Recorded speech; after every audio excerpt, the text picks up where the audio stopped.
প্রিয় দর্শক, সাজ্জাদ কাদিরের শুভেচ্ছা নিন।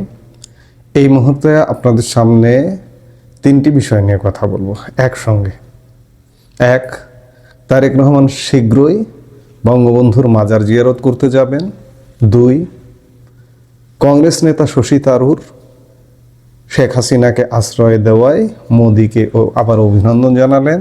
তিন, আওয়ামী লীগের কতিপয় মানুষ কেন ভারতের ওপর ফুঁসছে।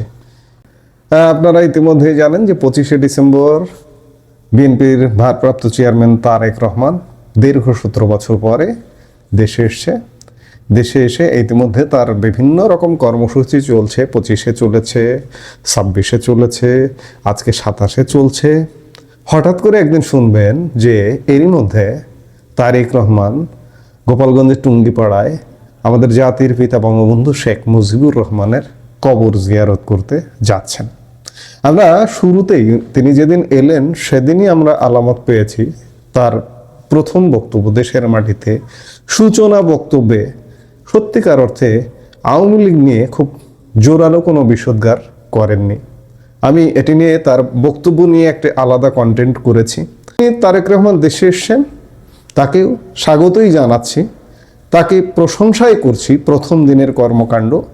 এবং তিনি যদি বঙ্গবন্ধু শেখ মুজিবুর রহমানের মাজার জিয়ারত করেন এবং বঙ্গবন্ধু শেখ মুজিবুর রহমানকে যদি আমাদের স্বাধীনতার, আমাদের মুক্তির মহানায়ক হিসেবে যদি স্বীকৃতি দেন, যদি মানেন, তাহলে আমি তারেক রহমানের প্রশংসা করবই। আপনি আওয়ামী লীগ করেন, আপনি যতই আমাকে গালি দেন না কেন, আমার বঙ্গবন্ধুকে যিনি মানবেন, আমার মুক্তিযুদ্ধকে যিনি মানবেন, যিনি আমার স্বাধীনতাকে মানবেন, আমি তার প্রশংসা করব। কাজেই অবাক হওয়ার কিছু থাকবে না যে তারেক রহমান যদি ভোটের আগেই, আমি বলবো না যে 3 দিন পরেই তিনি যাচ্ছেন, এখনো পর্যন্ত সিদ্ধান্ত হয়নি যে কবে যাবেন, তবে আলাপ আছে যে তিনি বঙ্গবন্ধুর মাজার জিয়ারত করতে যাবেন। এবং আমি বলবো তারেক রহমানের যাওয়া উচিত। বাংলাদেশে যদি ভিন্ন ধারার রাজনীতির চর্চা না করতে পারেন তারেক রহমানের কি পরিণতি হবে আমি বলতে পারবো না। তারেক রহমান এই দেশে থাকবেন নাকি কোথায় থাকবেন? কারণ বাংলাদেশ হানাহানির চূড়ান্ত পর্যায়ে গেছে। এই হানাহানি শেষ করতে হবে, তারেক রহমানের হাতে অবারিত সুযোগ আছে, এই সুযোগটা কাজে লাগাতে হবে। আমি গত পরশুর কন্টেন্টেও বলেছি যে শুধু তাই নয়, তারেক রহমানেরই আওয়ামী লীগকে ফেরাতে হবে। এখানে সাম্প্রদায়িক রাজনীতির স্থান নেই বাংলাদেশে, 2 দিনের বৈরাগী রাজনীতিরও স্থান নেই। এখানে বিএনপি রাজনীতি করবে, আওয়ামী লীগ রাজনীতি করবে। আর যদি যোগ্যতা থাকে, কেউ যদি সাইডলাইন থেকে বেরিয়ে আসতে পারে, বেরিয়ে আসার আপাতত কোনো লক্ষণ আমরা দেখিনি। এই যে এনসিপি, তাদের একটা সুযোগ ছিল, তরুণদের দল, কিন্তু তারা শুরুতেই গোড়াই গলত। তাদের দেশের 12টা বাজানোর পেছনে তারা ফ্রন্ট লাইনার, কাজে তাদের দিয়ে হবে না। কাজে আওয়ামী লীগ এবং বিএনপি আগামী দিনে রাজনীতি করবে। বিএনপি যদি ক্ষমতায় থাকে, আওয়ামী লীগ বিরোধী দলে থাকবে। আওয়ামী লীগ যদি ক্ষমতায় থাকে, বিএনপি বিরোধী দলে থাকবে। এটা মানতে হবে, নইলে 5 আগস্টে আওয়ামী লীগের যে পরিণতি হয়েছে, বিএনপির তার থেকে ভয়ানক পরিণতি হবে। আমরা প্রত্যাশা করব তারেক রহমান সেই রাজনীতিতে এগোবেন। অন্যদিকে দ্বিতীয় খবর হচ্ছে যে ভারতীয় পার্লামেন্টের বিরোধী দলীয় নেতা, জাতীয় কংগ্রেস নেতা, পররাষ্ট্র মন্ত্রণালয় সংক্রান্ত সংসদীয় স্থায়ী কমিটির সভাপতি বা চেয়ারপারসন শশী থারুর শেখ হাসিনাকে ভারতে আশ্রয় দেওয়ার ফলে গতকাল এক সাক্ষাৎকারে আরেকবার তিনি প্রধানমন্ত্রী মোদিকে বা মোদি সরকারকে অভিনন্দন জানিয়েছে। বাংলাদেশে সাম্প্রতিক অস্থিরতা ও হিংসাত্মক ঘটনার নিন্দা করে শান্তিপূর্ণ আন্দোলনের পক্ষে সরব হলেন তার সেই সাক্ষাৎকারে কংগ্রেস সাংসদ তথা বিদেশ মন্ত্রকের সংসদীয় কমিটির চেয়ারম্যান শশী থারুর। পাশাপাশি বাংলাদেশের প্রাক্তন প্রধানমন্ত্রী শেখ হাসিনাকে আশ্রয় দেওয়ার প্রশ্নে মোদি সরকারের প্রশংসা করতেও শোনা গেল তাকে। শশী থারুরের কথায় রাজনৈতিক মত পার্থক্য থাকতেই পারে, কিন্তু মানবিকতার প্রশ্নে ভারত বরাবরই উদার ও দায়িত্বশীল। শেখ হাসিনার সঙ্গে ভারতের দীর্ঘদিনের সম্পর্ক এবং অতীতে দ্বিপাক্ষিক সহযোগিতায় তার গুরুত্বপূর্ণ ভূমিকা ছিল। বর্তমান পরিস্থিতিতে সম্পর্কের জটিলতা থাকলেও মানবিক আচরণকে দুর্বলতা হিসেবে দেখা উচিত নয়। তার মতে এই পদক্ষেপ দক্ষিণ এশিয়ায় ভারতের নৈতিক নেতৃত্বকে তুলে ধরছে এবং ভবিষ্যতে কূটনৈতিক সংলাপের পথ খোলা রাখছে। গতকাল এক সাক্ষাৎকারে শশী থারুর বলেছেন, সেদেশে দীপুচন্দ্র দাস হত্যাকাণ্ডের ঘটনা অত্যন্ত উদ্বেগজনক। ভারতেও প্রতিবাদ আন্দোলন হয় ঠিকই, কিন্তু এখানে কাউকে পিটিয়ে হত্যা করার মতো ঘটনা ঘটে না। কোনো হিংসার ঘটনা ঘটার উপক্রম হলে পুলিশ কঠোরভাবে তা দমন করে, সেটাই গণতন্ত্রের নিয়ম। তার মতে বাংলাদেশেও একই দৃষ্টান্ত অনুসরণ করা জরুরি। আগামী 12 ফেব্রুয়ারি বাংলাদেশের ত্রয়োদশ জাতীয় সংসদ নির্বাচন অনুষ্ঠিত হতে যাচ্ছে। আর এই সময় সম্প্রতি কদিন আগে ছাত্র নেতা শরীফ ওসমান হাদিকে কেন্দ্র করে যে অশান্তি ছড়িয়েছে এবং এই অশান্তি ভারত পর্যন্ত বিস্তার লাভ করেছে, এ নিয়েও শশী থারুর উদ্বেগ প্রকাশ করেন।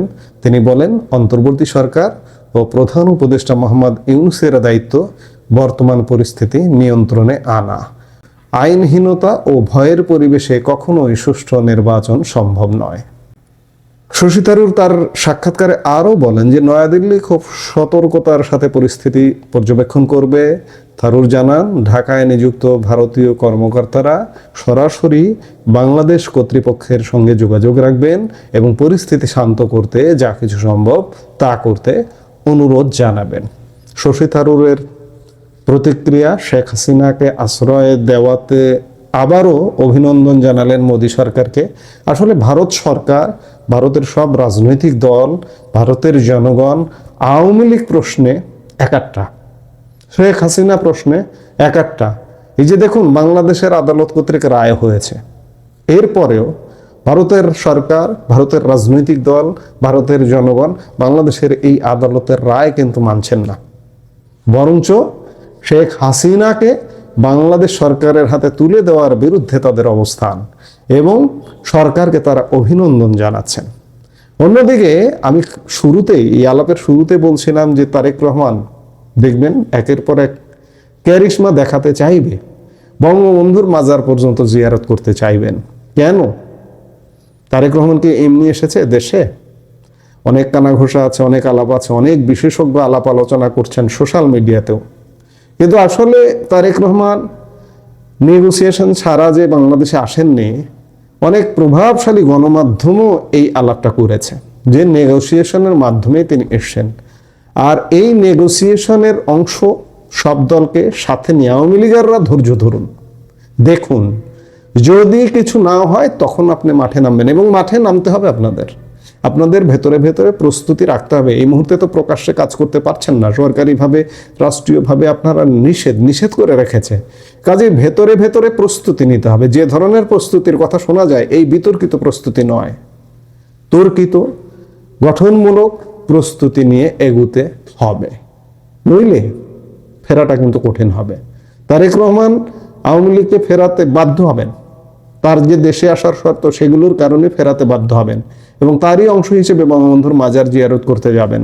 আবার সাম্প্রতিক সময়ে আমরা দেখছি যে অবুঝ আওয়ামী লীগাররা, অবুঝ বা বেশি বোঝা আওয়ামী লীগাররা অনেক বেশি বুঝছেন। আমি কদিন আগে সম্ভবত আমার সোশ্যাল মিডিয়া, ফেসবুকে কিংবা ইউটিউবেরই একটি কন্টেন্টে বলেছিলাম যে তারেক রহমান যদি ভারতীয় নেগোসিয়েশনে বাংলাদেশে আসেন, আওয়ামী লীগাররা না আবার ভারত বিরোধিতা শুরু করে। সোশ্যাল মিডিয়ায় কতিপয় তারা কেমন জ্ঞানী আল্লাহ জানেন এবং তারা জানেন যে তারা এখন ভারতের বিরোধিতা করছেন। তারা ভাবছেন ভারত কেন আওয়ামী লীগকে ক্ষমতায় বসিয়ে দিয়ে গেল না। ভারত কখনোই আওয়ামী লীগকে ক্ষমতায় বসিয়ে দিতে পারবে না। সাংগঠনিক অবস্থাও বাংলাদেশে এই অবস্থা নেই, অবস্থান করতে পারছে না। সরাসরি বলুন, অনলাইনে বলুন, কেন ভারত আপনাকে এই অবস্থায় আপনার উপরে নির্ভর করবে এবং আপনার উপরে নির্ভর করে থেকে কতদিন বাংলাদেশকে এইভাবে ছেড়ে দিয়ে রাখবে? আপনি কি চান যে বাংলাদেশ স্থায়ীভাবে জঙ্গি গোষ্ঠীর হাতে চলে যাক, ক্ষমতা জঙ্গি গোষ্ঠী দখল করে নিক, কিংবা ওই যে তালেবান, আফগানিস্তানের তালেবানরা যেভাবে দখল করে নিয়েছে সেই রকম একটি গোষ্ঠী দখল করে নিক? সেটি দখল করে নেওয়ার চাইতে অন্ততপক্ষে তারেক রহমান যদি থাকেন, সাময়িক সময়ের জন্য তাকে একটা ফ্রি ফেয়ার ইলেকশন দিতেই হবে, এর কোনো বিকল্প নাই। তিনি ধরে নিলাম 12 ফেব্রুয়ারি নির্বাচন করে প্রধানমন্ত্রী হিসেবে শপথ নিলেন, নো, কোনোভাবেই তিনি এটা কন্টিনিউ করতে পারবেন না। কারণ এই নির্বাচনটা কিন্তু নর্মাল নয়, অ্যাবনর্মাল নির্বাচন। অ্যাবনর্মাল নির্বাচনে তিনি সময় পার করে যেতে পারবেন না, সেই স্ট্রেংথ তার নেই এবং সেই স্ট্রেংথ দেশেরও নেই। কাজে একটা ফ্রি ফেয়ার ইলেকশন এবং আওয়ামী লীগকে সহ নির্বাচন দিতেই হবে। আওয়ামী লীগাররা যারা বুঝতে পারছেন না তাদেরও বলবো, আপনারা ধৈর্য হারা হবেন না, আপনারা ভারত বিরোধিতা করবেন না। একটা কথা বারবার আমি বলি, একটা কথা বারবার মনে রাখবেন যে পুরো ভারত, সর্বভারত, বাংলাদেশের কোনো রাজনৈতিক দলকে যদি সমর্থন করে, আওয়ামী লীগকে সমর্থন করে। সব রাজনৈতিক দল, ভারতের জনগণ সবাই আওয়ামী লীগকে সমর্থন করে। বিএনপির উপর, তারেক রহমানের উপর কিন্তু ভরসা করে না। ভারত সরকার এই নেগোসিয়েশন যদি করে থাকে, এটা সাময়িক ব্যবস্থা। চূড়ান্ত জঙ্গি গোষ্ঠীর হাতে বাংলাদেশের শাসন ক্ষমতা না যাওয়া থেকে অন্ততপক্ষে এই মুহূর্তে যদি বলি যে ভারত সরকার আরেকবার বাঁচিয়ে দিল, আমরা এই বাঁচিয়ে দেওয়াটাকে স্বাগত জানাই, বিরোধিতা না করি। আগে দেখি, অপেক্ষা করি, দেখি কি ঘটছে। আমরা শুরুতে অবশ্যই স্বাগত জানাবো, যদি দেখি বডি ল্যাঙ্গুয়েজ খারাপ, তখন আমরা বিরোধিতা করব। এই মুহূর্তে এ পর্যন্তই। সবাই ভালো থাকুন, সুস্থ থাকুন। আমাদের ভিডিওগুলো নিয়মিত পেতে সাবস্ক্রাইব করুন Sajjad Kadir and the legends YouTube channel এবং লাইক, কমেন্ট, শেয়ার করে সাথে থাকুন।